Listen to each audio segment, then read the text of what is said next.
Hello, everyone. Welcome to Saint Signs Happening. And this is the free 3 week course. And this is week 2, day 5. And it's great to have you here today.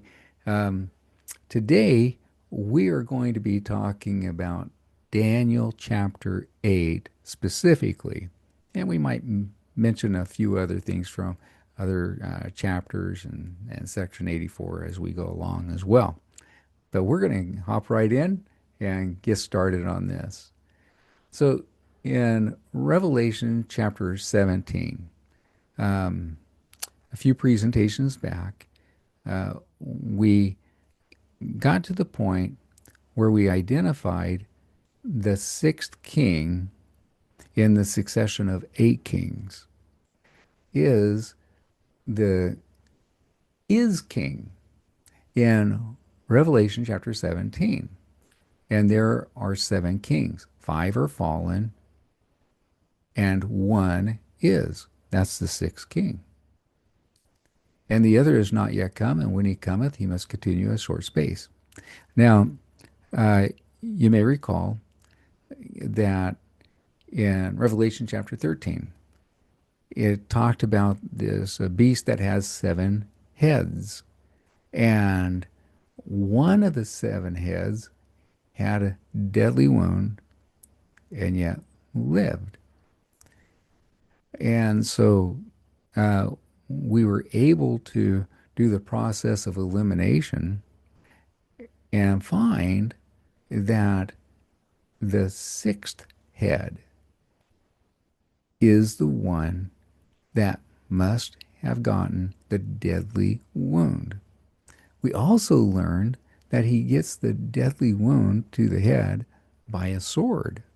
So that was a nice connection there as well.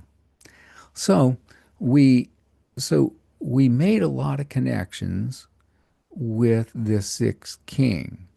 We found that in Daniel chapter 11 that his um, that the first king of the north, his father, um,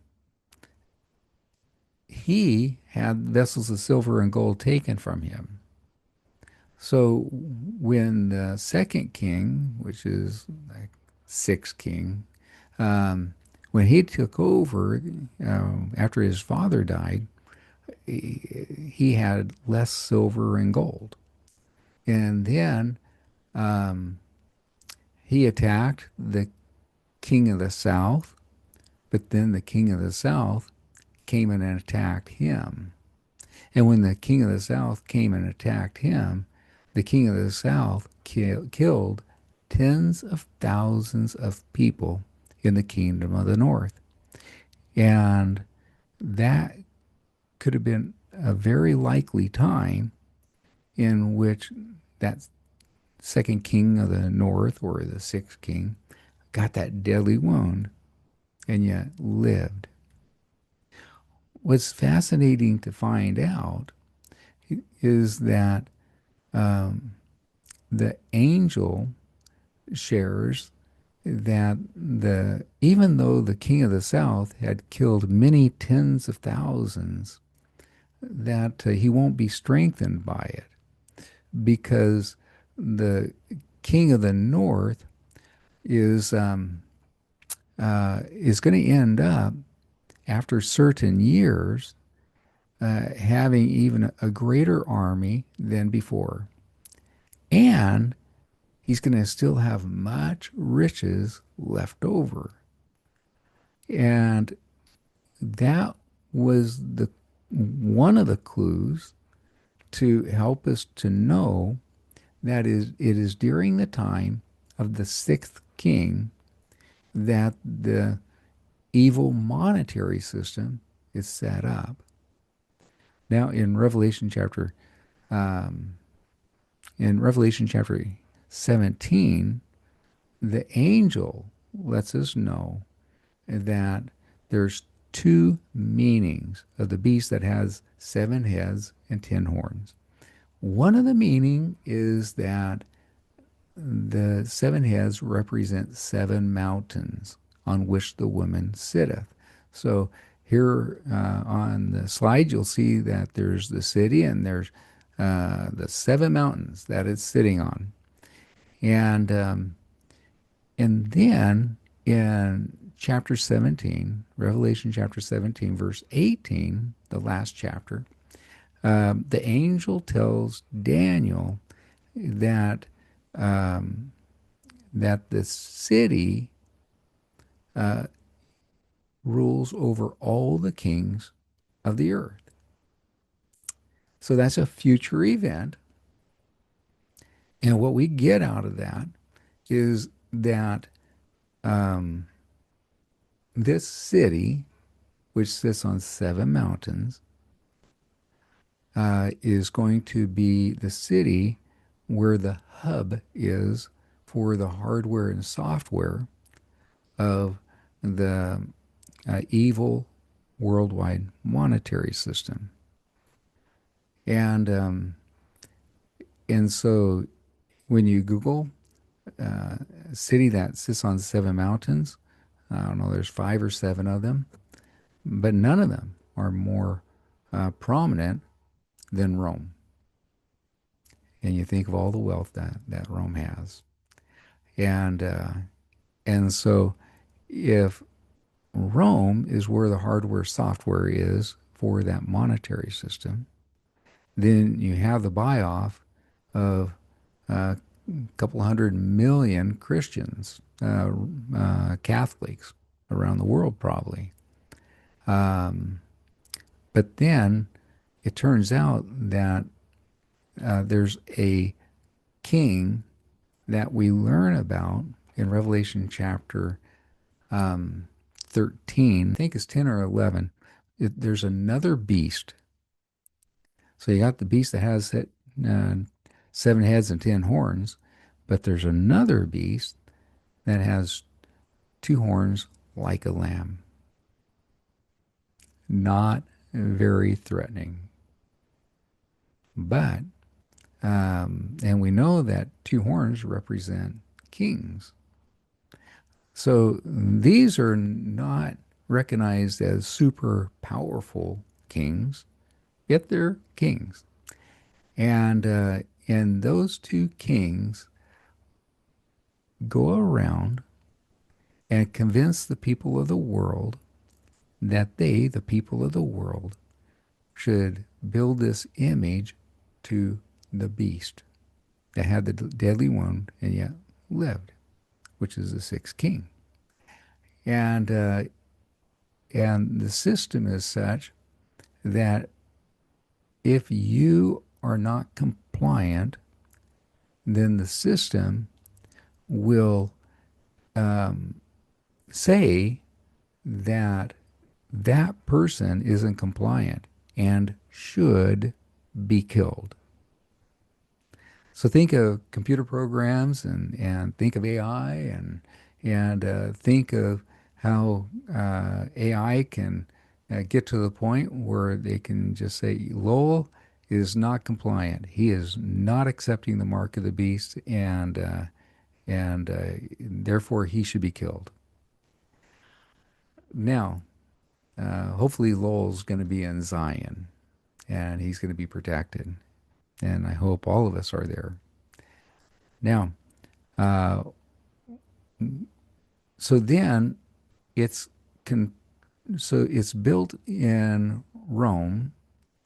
So you got the Catholic buying off on that, but it's controlled by the second king of the north, the sixth king. So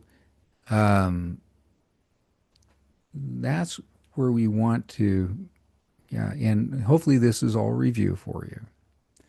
But now what we're going to do is we're going to focus in on Daniel chapter 8 and just get a feel for what that chapter says. And we've gone through about half or so of Daniel chapter 8. And so we're going to be skimming over about the first half real quick. And we're going to be focusing in on the latter part of it. so that we have a good feel for the whole chapter. All right. So in Daniel chapter 8, it begins with verse 3 is where it really starts talking about our day. Then I lifted up my eyes and saw, and behold, there stood before the river a ram which had two horns, and the two horns were high, but one was higher than the other, and the higher came up last. So now, when you look over here, you'll see that um, you have Kamini and you have Erdogan. Look at verse 20. This is where the angel gave the interpretation. The ram which thou sawest having two horns are the kings of Media and Persia. So in previous presentations, we identified that the Persia king was Kamini. And, uh, and then we also found out that President Erdogan, who uh, the president of Turkey, and Turkey is in the top left corner of the ancient Media area. And he fulfilled that prophecy of becoming higher than Kamini July 17th, 2016. So that prophecy has been fulfilled. And, uh, and then verse 4, having verse 3 fulfilled, we look at verse 4. And I saw the ram pushing westward, northward, and southward, so no beast might stand before him, neither was there any that could deliver out of his hand, but he did according to his will and became great. And as I was considering, behold, a he goat came from the west on the face of the whole earth and touched not the ground. And the he goat had a notable horn between his eyes. The angel in verse 21 gives us the interpretation. And the rough goat is the king of Grecia, which is the U.S. And we covered that in the early presentations. And the great horn that is between his eyes is the first king. And we've mentioned this before. There's been many presidents in the U.S. However, the angel is trying to get Daniel and us to focus in on a very specific time. And that time is when Khamenei and Erdogan are fulfilling Bible prophecy. So now that's been for over a decade, and so we've had Trump, and then we've had before him Obama, and then after that we've had Biden, and now we're back to Trump. Um, but so what U.S. president is going to be the one who fulfills this prophecy of coming from the west on the face of the whole earth, touch not the ground. And back in June, uh, I think that we saw a perfect sign of who fits this prophecy of the Grisha king, the Grisha president. And that is, back in June, when Trump had the battleships west of Iran. And with the Tomahawk missiles, F-16, F-35s, B-52s, B-2s, everything else like that. And Trump attacked Iran from the west. And it was a mighty attack. But he did not take out Khamenei. So we could see that Trump has the type of personality. He's done something similar to it now. And so now what we're looking for is the real deal. And look at how um, we read about that real deal in verses 6 and 7. And he, Trump, came to the ram that had two horns, which I had seen standing before the river, and ran unto him in the fury of his power. And I saw him come close unto the ram, and he was moved with choler against him, and smote the ram, and brake his two horns. And there was no power in the ram to stand before him, Trump, but he, Trump, cast him, which is the ram, which is Erdogan and Turkey, Erdogan and Khamenei, down to the ground, and stamped upon him, Erdogan and Khamenei, the ram. And there was no and there was none that could deliver the ram, Erdogan and Khamenei, out of his hands. Okay, so that's a very, very successful attack by Trump. After that attack, then Trump gets stronger, but then something happens. So let's go ahead and pick it up in verse 8. Therefore, the he goat, Trump, waxed very great. And when he was strong, the great horn was broken. And for it came up four notable ones towards the four winds of heaven. So we got the U.S. splitting up into four nations. Now, the angel gives the interpretation in verse 22. Now, that being broken, whereas four stood up for it, four kingdoms shall stand up out of that nation, but not in his power. And again, my guess, just a guess, is that we're going to have a West Coast socialistic country and an East Coast socialistic country. We're going to have the Bible Belt go to over to Florida, and then I'm guessing that we're going to have the Rocky Mountains going east, perhaps up into at least the west part of Illinois, for example. But that's just my guess. All right. Now we're going to pick up some more of Daniel chapter 8 that I don't think that we've covered very much. So in verse 9, it says, and out of one of them, out of the one of the four, a little horn came forth, a little horn, which waxed exceedingly great toward the south and towards the east and towards the pleasant land. What's the pleasant land? That's Israel. That's Jerusalem. That's in that area there. So even though he is a king in one of the four former U.S. areas, and it doesn't seem like he's one of the original four. So the U.S. splits up into four nations, and it seems that those leaders of the four nations are in power for a while, and then one of them has another election or something, and then this little horn becomes the king in that second election or something. But regardless, one of the four areas is where this little horn king is going to be coming from.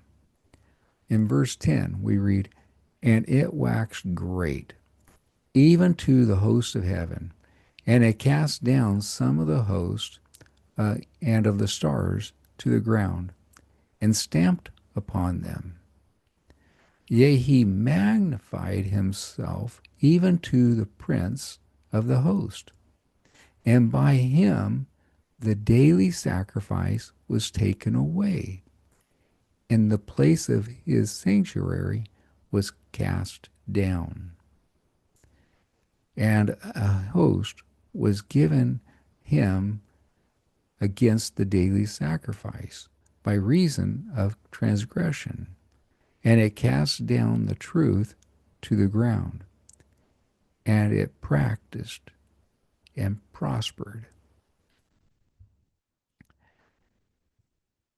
That's intense information about this little Oran king that becomes so evil and so powerful. Let's find out more. In verse 13, Daniel says, Then I heard one saint speaking, and another saint said unto that certain saint that spake, How long shall be the vision concerning the daily sacrifice and the transgression of desolation, to give both the sanctuary and the host to be trodden under foot? And he said unto me, Unto 2,300 days, then shall the sanctuary be cleansed. So over here on the chart, I have this marked right here as the time in which the sanctuary is polluted and the uh, and the army of the 200,000 is not set up right then, but it starts to be built up, it seems like. And so that's with the sounding of the fifth trumpet angel, when that begins to shape up. Verse 15. And it now, by the way, over here on verse 14, and then the sanctuary will be cleansed. Well, that is when Christ comes back in power and glory. So this this prophecy covers from about the fifth trumpet to the return of Christ in power and glory. And right here on the chart, I have it like, about 6 years. So all I'm doing is just roughing out the 2,300 days. And so now we'll go to verse 5, 15. And it came to pass when I, even I, Daniel, had seen the vision and sought for the meaning, then behold, there stood before me as the appearance of a man. And I heard a man's voice between the banks of Uli, which called and said, Gabriel, make this man to understand the vision. So he came near where I stood. And when he came, I was afraid and fell upon my face. But he said unto me, Understand, O Son of Man, for at the time of the end shall be the vision. Well, this is interesting. If you look at some interpretations out there, you'll see that they're putting Daniel chapter 8 as starting to be fulfilled around 500 BC or so. 500 BC, not even close to our day. So here, knowing that Daniel chapter 8 started to be fulfilled when Erdogan became president. And Khomeini had been president, Khomeini had been in power since '89. But when Erdogan became president, I think August 2014, at that time, ISIS, the U.S. was fighting ISIS, Iran was fighting ISIS, Turkey was fighting ISIS, and it's during that time that Erdogan and Khomeini were both in power in their respective countries, Turkey and Iran, and they were pushing to the west, north, and south. They were pushing into Syria. They were pushing into Iraq and Gaza, other places. And that was the beginning of the fulfillment of Daniel chapter 8, verse 4. And and so when you hear other people's interpretation, and if they're going to reference Daniel chapter 8, then you have some solid foundation that you can compare that interpretation to see if it holds up to the foundation. All right, let's go ahead and get to the next slide. Verse 18. Now, as he, this angel, was speaking with me, Daniel, I was in a deep sleep on my face towards the ground. But he touched me, and he set me upright. And he said, Behold, I will make thee know what shall be in the last end of the indignation, for at the time appointed the end shall be. Again, more evidence that this is about our day, not going back to 500 BC. Okay?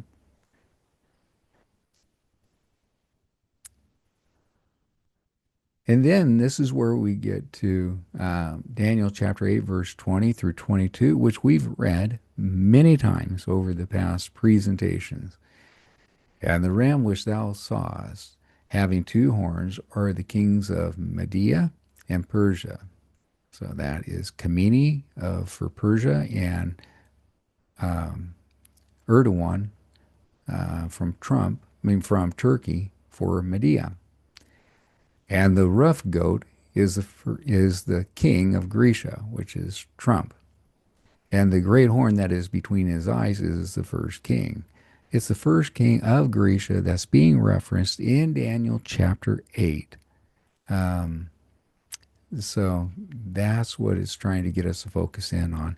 The president of the United States at the time when Khamenei and Erdogan have been pushing to the north, west, and south, which they've been doing for over a decade, for over three presidencies, and now we're on the fourth one. But chapter, but but verse 22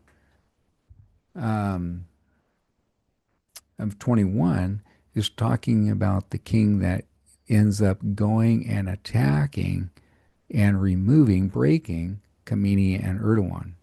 So I would be so surprised if Trump didn't do it. All right. Now, 22.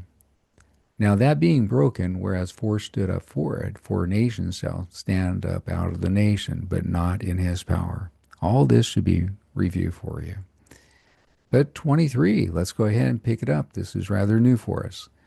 And in the latter time of their kingdom, in the latter time of their kingdom, whose kingdom?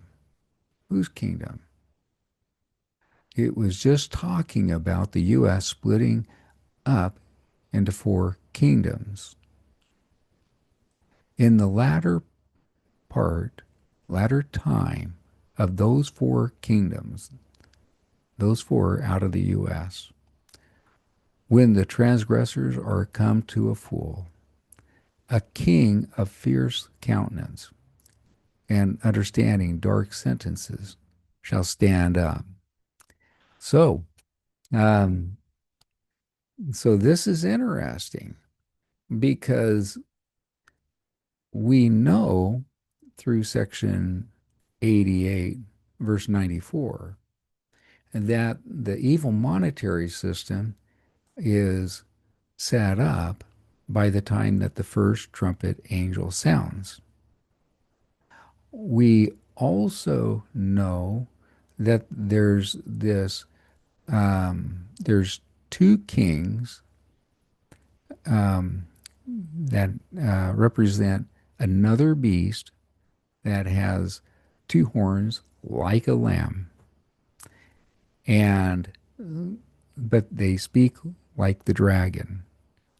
And who's the dragon? That's Satan. And how does he talk? very cunning, very smoothly, very persuasively. And and so these two kings go around and convince the people of the world that they, the people of the world, should build this image, this system, this evil monetary system in, in the honor, to the honor, or to the control of the sixth king. And so now we're starting to get a little connection here. In So verse 23 again, and in the latter time of their kingdom, these four U.S. new nation kingdoms, when the transgressors are come to a full, a king of fierce countenance and dark understanding, and understanding dark sentences shall stand up. 24. And his power shall be mighty, but not by his own power. And he shall destroy wonderfully, and shall prosper and practice, and shall destroy the mighty and holy people. And through his policy he shall also cause craft to prosper in his hand, and he shall magnify himself in his heart, and by peace shall destroy many. He shall also stand up against the prince of princes, but he shall not be but he shall be broken without hand.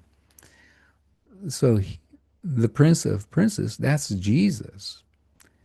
And so this little horn king is going to go and fight against Christ when Christ returns in power and glory. And you look at verse 24, how he's going to be so powerful and so mighty and destroy wonderfully and prosper in practice, and shall destroy the mighty and holy people. Well, think about that. Um, this seems that that's going to be over in the Jerusalem area. We're going to have some Jews over there. We're going to have some Christians over there, and some mighty people of God. Um, and and so, how does a Grisha king from one of the four former U.S. nations, um, and he becomes a king in one of those four nations eventually, but then somehow he becomes the eighth king down here. He fits the description as we read about the eighth king in Revelation chapter 17 and 18, and then he fits the description of what we read in Daniel chapter 11 verses 21 through 45. And we already know that Revelation chapter 17, when it's mentioning the image of the beast, represents the eighth king. And this eighth king is the king that was and is not and yet is. And we know that that ties in with Daniel chapter 11, verses 21 through 45, particularly verses 31 to 45, really makes it clear that this vile person in Daniel chapter 11, he does get the power, seat, and authority of Satan, it sounds like, as we find out from Revelation chapter 13, that the beast, the eighth king, gets the power, seat, and authority of Satan. So these two match up, and now this little horn king from one of the Grisha areas, um, he's matching up, but they aren't. The angel isn't telling Daniel how he goes from being the king of one of these Grisha areas to being the eighth king in one of the Muslim areas. Isn't that interesting? How does a person from the U.S., a leader of one of the four countries, end up being the eighth king in a Muslim area? Oh, the plot thickens. All right, verse 26. And the vision of the evening and the morning, which was told, is true. Wherefore shut thou up the vision, for it shall be for many days. And I, Daniel, fainted and was sick certain days. Afterwards I arose. I rose up and did the king's business, and I was astonished at the vision, but none understood it. We can sure appreciate um, how hard it must have been for Daniel to take a look at our days and even into the next couple of decades, probably, and all the different things that the new inventions and everything, uh, how hard that would have been to be able to describe to people back around 600, BC, 650 BC. And okay. All right. So that is what wanted to cover today, and so I think that we'll go ahead and um, wrap this up. There is so much more to cover. You see in the next presentation, and next presentation we're going to be focusing primarily on Daniel chapter 7. We want to go through all that chapter. And then we will have gone through all of Daniel chapter 11, all of Daniel chapter 8, all of Daniel chapter 7, and and D and C 88 verses 87 to about 112. And we've gone through a little bit uh, of different chapters in Revelation. Um, But next week, we're going to be just kind of putting things, connecting things together and making that foundation. So then, after next week, then we can have fun and we can bring forth an interpretation that we're hearing out on the internet or something. And and each of us can go through that interpretation and then come back and we'll see if we felt that that interpretation held up um, to the foundation and why, or it didn't hold up and why. Oh, it's going to be so much fun getting into that community where we can start talking like that. All right, guys.